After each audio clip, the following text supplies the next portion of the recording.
జిల్లా రామగుండం నియోజకవర్గం గోదావరిఖని ప్రధాన చౌరస్తాలో శనివారం జరిగిన కార్యక్రమంలో నూతన సంవత్సర క్యాలెండర్ను వ్యాళ్ల హరీష్ రెడ్డి ఆవిష్కరించారు. అనంతరం బీఆర్ఎస్ పార్టీలోకి గోదావరిఖని ప్రాంత టీఆర్ఎస్డి కార్పొరేషన్ ప్రెసిడెంట్ నీలం భిక్షపతి తదితరులు వ్యాళ్ల హరీష్ రెడ్డి సమక్షంలో చేరారు. ఈ సందర్భంగా హరీష్ రెడ్డి మాట్లాడుతూ, రామగుండంలో కాంగ్రెస్ పార్టీ ఎమ్మెల్యే రాజ్ ఠాకూర్ ప్రజలను మానసికంగా వేధిస్తూ షాపులను ఇండ్లు కూల్చివేస్తూ అరాచక పాలన సాగిస్తున్నారని అన్నారు. రానున్న రోజుల్లో తగిన మూల్యం అధికారులు చెల్లించుకుంటారని, ఇప్పటికే రామగుండం ప్రజలు బీఆర్ఎస్ పార్టీ వైపు రాష్ట్రంలో కేసీఆర్ ను ముఖ్యమంత్రిగా చూసేందుకు ఎదురు చూస్తున్నారని అన్నారు. ఈ కార్యక్రమంలో కార్యవర్గ సభ్యులు, కార్యకర్తలు, వివిధ విభాగాల అధ్యక్షులు తదితరులు పాల్గొన్నారు. సమస్యలపై కొట్లాడుతున్నటువంటి తీరుని ఆకర్షితులై మళ్ళీ పార్టీలోకి వచ్చి మరి మీ అందరితో పాటు సహకారం ఇస్తూ మీకు పార్టీకి పనిచేస్తారని చెప్పేసి తిరిగి రావడం ఒక శుభ సూచకం. ఎందుకంటే ఇక్కడ ఉన్నటువంటి కాంగ్రెస్ పార్టీ అన్యాయ పరిపాలన పట్ల, అక్రమ పరిపాలన పట్ల ప్రజల్లో విపరీతమైనటువంటి నిరుత్సాహం ఆల్రెడీ ఉంది. దానన్నింటినీ కూడా గమనించి ఇలా ప్రజలు ఒకరి తర్వాత ఒకరు మళ్ళీ పార్టీలోకి జాయిన్ అవ్వడం చూస్తూ ఉంటే ఖచ్చితంగా ఆ రోజు మక్కాన్ సింగ్ ఏదైతే ఉమ్మడి జిల్లాలో ఏదో పెద్ద అత్యధిక మెజారిటీ వచ్చిందని చెప్పి జబ్బలు జరుచుకుంటాడో, ఇలా ఉమ్మడి జిల్లాలోనే అత్యధిక ఓట్లతో కూడా ఆయన్ని ఓడిపోబోతున్నాడు. మేము ఓడగొట్టి చూపిస్తామని. ఎందుకంటే బీఆర్ఎస్ సైనికులందరూ కూడా ఇలా బీఆర్ఎస్ పార్టీ చాలా అంటే చాలా స్ట్రాంగ్గా ఉంది, చాలా బలోపేతంగా ఉంది.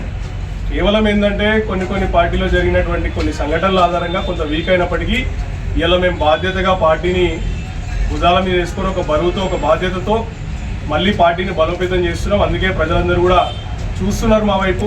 ఖచ్చితంగా ఈ పార్టీ మళ్ళీ బలోపేతం అవుతుంది అని చెప్పి ఆకర్షితులై అన్నలాంటి వాళ్ళు ఒకరి తర్వాత ఒకరు మళ్ళీ పార్టీలోకి రావడం చాలా శుభసూచకం.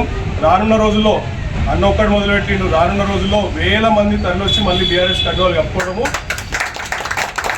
కేటీఆర్ గారి నాయకత్వాన్ని, హరీష్ రావు గారి నాయకత్వాన్ని, కేసీఆర్ సార్ నాయకత్వాన్ని మళ్ళొకసారి బలోపేతం చేసి సార్ని మళ్ళొకసారి ముఖ్యమంత్రిగా మనం చూడబోతున్నాం.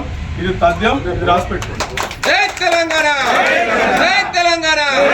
యాల్లార్సిడ్ గారి నాయకత్వం, యాల్లార్సిడ్ గారి నాయకత్వం, కేటీఆర్ గారి నాయకత్వం, కేటీఆర్ గారి నాయకత్వం. భిక్షపతి గారిని ఒక నిమిషం మాట్లాడుతుంటే రాజు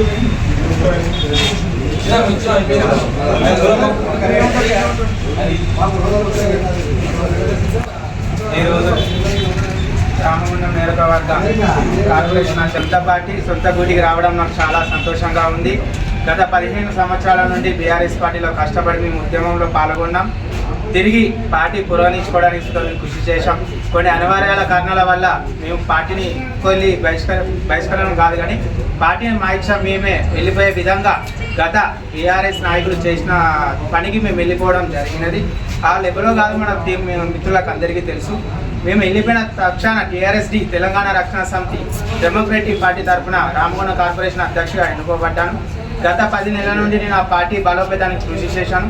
తిరిగి వాళ్ళ హరీష్ అన్న గారి నాయకత్వంలో మా వంశీ తమ్ముడు, మా జావీద్ అన్న గారి ఆదేశాల అనుసారం తిరిగి మళ్ళీ మా పార్టీలోకి మేము రావడం జరిగింది. ఇక మీదట నుండి మేము 25వ డివిజన్ కానీ ఇప్పుడు పూర్వ 45వ డివిజన్, పూర్వ 33వ డివిజన్, ఇప్పుడు 47, 48, 45 డివిజన్ సుతం అదైనది.